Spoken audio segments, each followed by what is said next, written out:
Hello friends, I am Aprati. Welcome back to our channel plants space. आज हम आपसे सब्जियों के बारे में कुछ जानकारी शेयर करेंगे, क्योंकि हमारे एक व्यूअर का कमेंट था कि आप सब्जियों पर भी एक वीडियो बनाइए। तो आज मैं अपने नेबर के यहाँ गई थी और वो आंटी हैं, आंटी ने सब्जियाँ काफ़ी सारी उगा रखी थी, लेकिन मुझे कुछ कमी नज़र आई जो कि आपसे भी शेयर करना चाहूँगी, जिससे आप भी इस बात का ध्यान रखें। तो इन्होंने यहाँ पे पालक उगाया हुआ है और आप देखिए कितनी छोटी छोटी पत्तियाँ हैं और ग्रोथ थोड़ा स्लो हो रही है इसमें।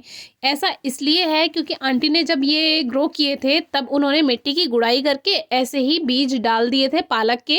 दूसरी तरफ ये मूली लगी हुई है, मूली के बीज भी उन्होंने ऐसे ही बिखेर दिए थे लाइन लाइन, जिसकी वजह से क्या परेशानी आई कि एक ही बीज के बराबर में दूसरा बीज गिर गया, जिसकी वजह से ये सभी पास पास उगाए।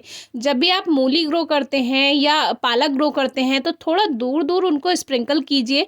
इससे क्या होता है कि वो एक दूसरे के पास उनकी जड़ नहीं रहती हैं, अपना प्लांट अपना पोषण जमीन से खुद से लेता है, वो बढ़ता नहीं है। अगर एक ही प्लांट एक साथ लग जाएगा बराबर बराबर तो वो पोषण बढ़ जाएगा, और मूली जैसी जो चीज़ है वो तो वैसे भी फैलती है। अब देखिए छोटी छोटी मूलियाँ इसमें बनने लगी हैं, लेकिन पोषण की थोड़ी सी कमी है। जब भी आप कोई प्लांट या कोई भी सब्जी उगा रहे हैं, मिट्टी की गुड़ाई कीजिए, उसमें गोबर की खाद या वर्मी कंपोस्ट जैसा कोई फर्टिलाइजर मिक्स कीजिए, और चाहे तो एक दो दिन उसको रहने भी दे सकते हैं आप, और चाहे तो डायरेक्ट फिर उनके सीड्स ग्रो कर सकते हैं। धनिया देखिए, धनिया भी है लेकिन वही थोड़ा छोटा छोटा सा है और बहुत अच्छी सी ग्रोथ नहीं हो रही है। अगर इसमें फर्टिलाइजर होता तो ये बहुत अच्छी खुलकर ग्रोथ करता। और एक बात का और ध्यान रखना है, पालक है, धनिया है, इन जैसी चीज़ें हैं, जितनी आप इनकी कटिंग करते हैं ये उतने और ज़्यादा घने होते जाते हैं।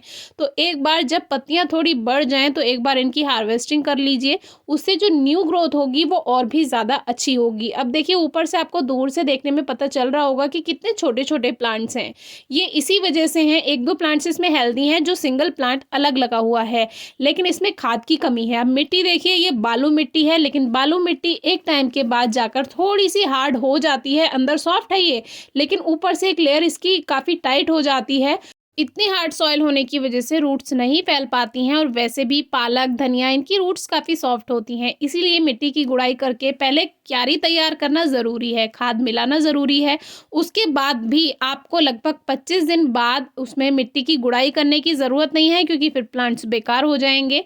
जो सब्जियां होती हैं, जो हरी पत्तेदार सब्जियां होती हैं, पालक, धनिया, इसमें मिट्टी की गुड़ाई करने की बाद में ज़रूरत नहीं पड़ती है। जब पौधा बन जाए ऊपर से ही आप खाद को बिखेर दीजिए, और जब पानी देते हैं तो वो अपना काम करने लगता है।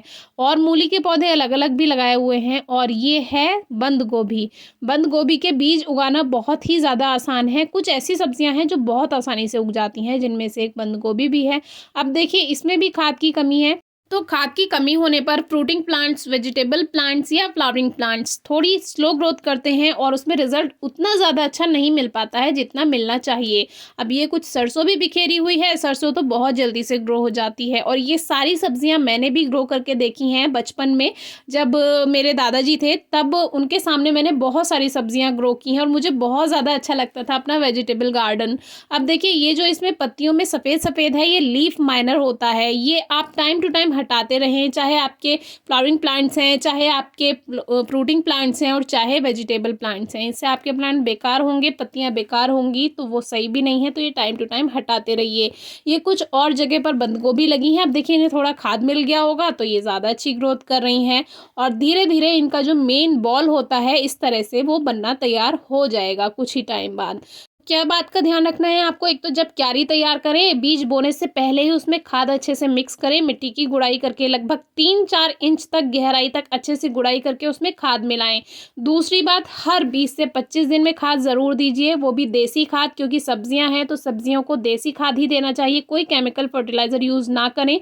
सब्जियों में गोबर की खाद या वर्मी कंपोस्ट ही काफ़ी अच्छा काम कर जाता है। दूसरी बात, नमी का, तो मिट्टी में अगर ज़मीन में लगाई हैं तो नमी तो आप अच्छे से बना सकते हैं। अगर पॉट में लगाया हुआ है तो आप थोड़ी हल्की ही नमी बनाकर रखें, ओवर मॉइस्चर रहेगा तो रूट्स ग्रोथ नहीं कर पाती हैं। बस उस बात का आपको ध्यान रखना है। कोई भी सब्जी वाला या फल वाला पौधा है उसको धूप की ज़्यादा रिक्वायरमेंट होती है, जितनी ज़्यादा से ज़्यादा धूप मिलती है उतनी प्लांट अच्छी ग्रोथ करता है, उसका रिजल्ट भी अच्छा मिलता है। नींबू पर अब फूल बनने लगे हैं तो अपने प्लांट को तैयार कर लीजिए, क्योंकि फ्लावरिंग होने ही वाली है और फिर अच्छी फ्रूटिंग भी उतनी ही अच्छी होगी। तो उसके बारे में वीडियो आपको डिस्क्रिप्शन बॉक्स में मिल जाएगी, कुछ दिन पहले ही हमने शेयर की है। एक व्यूअर का कमेंट था मिर्च के बारे में वीडियो शेयर कीजिए, तो इसके बारे में कल को आपको वीडियो मिलेगी। इसमें मिर्च के पुराने पौधे के बारे में भी आपको एक बात बताएंगे। तो आपकी कोई क्वेरी है, क्वेश्चन है तो ज़रूर पूछिएगा। Thank you.